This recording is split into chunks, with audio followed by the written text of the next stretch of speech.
President Trump, your message to Christians during this Holy Week, sir, the start of Holy Week. Do you have a message for Christians, sir, during this Holy Week, sir?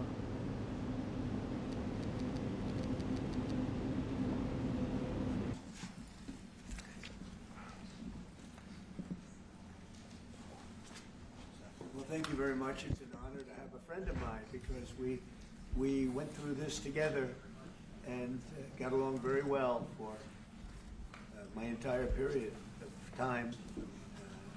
So I knew him as a very young man. Now he's just a young man. And he's done a fantastic job. Mr. President, it's an honor to have you. Thank you. You're doing incredibly for your country. And we appreciate working with you because you want to stop crime, and so do we. And it's very, very effective. And I want to just say hello to the people of El Salvador and say they have one hell of a president. Okay, and I mean that, and I know him well. I know him as a very young man, Marco, even younger than you. You know, he started pretty young. He'll always be younger. Young at heart. But I want to thank you for the great job you're doing. I appreciate it very much. Thank you. Well, it's an honor to be here in the Oval Office with the President and leader of the free world. We're very happy, and we're very eager to help. We know that you have a crime problem, a terrorism problem that you need help with. And we're a small country, but if we can help, we will do it. And we actually turned the murder capital of the world, that was the journalists call it, right? Murder capital of the world, into the safest country in the Western Hemisphere. And, you know, sometimes they say that we imprisoned thousands. I like to say that we actually liberated millions. So, you know, like, it's very good. Who gave him that line? Do you think I can use that? Yes.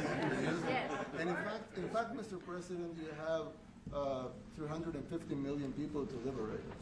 Yes. But to liberate 350 million people, you have to imprison some. You know, that's the way it works, right? You cannot just, you know, free the criminals and think crime's going to go down magically. You have to imprison them so you can liberate 350 million Americans that are asking for the end of crime and the end of terrorism. And it can be done. I mean, you're doing it already. And I'm sure that people have seen the change in the streets. A long way to go because you're just initiating your second term.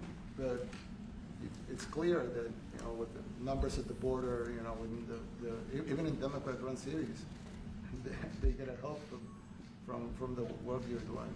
So I'm really happy to be here, honored, and eager to help.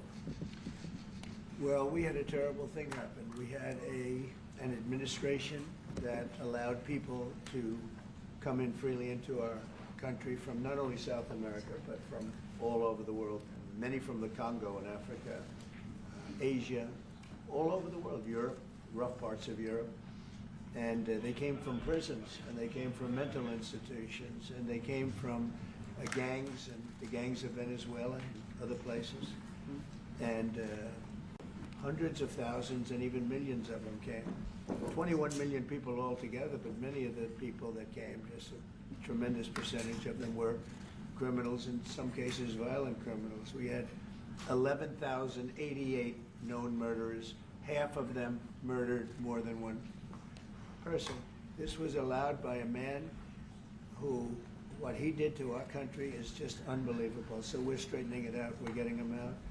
But what they did and what that party did to our country, open borders, anybody could come in. As soon as I heard that, I said, every prison's going to be emptied out into our country. That's what happened. And we're straightening it out. And we just had numbers. We had the highest recruiting numbers in the history of our country going into police departments. And a year ago, we had the lowest numbers. You couldn't hire a biggest change. Yeah. Nobody's From ever the seen. lowest to the highest. And the military now, Marines, the Army, Air Force. Against Mark, against Meta and Mark Zuckerberg. Thank you, Press.